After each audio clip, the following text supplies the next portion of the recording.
Goals, strategy, and tactics. In that order. You've got to have a goal. Not always that.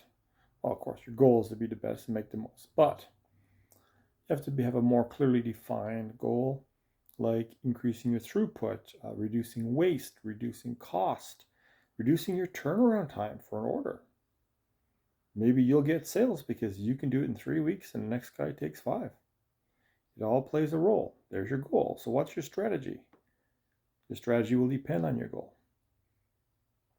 And then your tactics will be how you implement that strategy.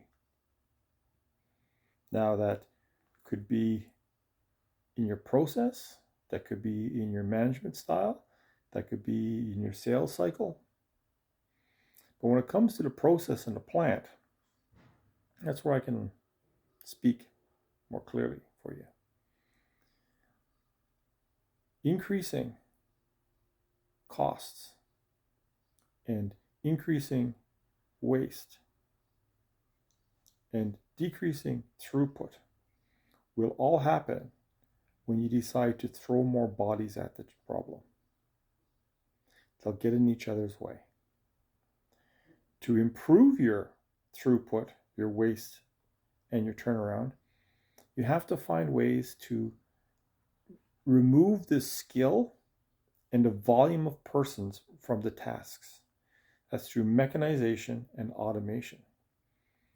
So when you look at your process, remember, people are not accurate, people are not consistent. When people touch things, it costs more. When people do jobs, even the most skilled people, because they have inconsistent accuracy, your waste goes up. So when you look at your goal, and then your strategy, and then your tactics, remember with your tactics, look at ways of getting people out of the equation. People are smart and adaptable, but they're not consistent or accurate.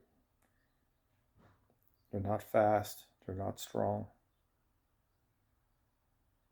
Look for ways to remove people from the equation of the process and to automate and mechanize the tasks those people are doing.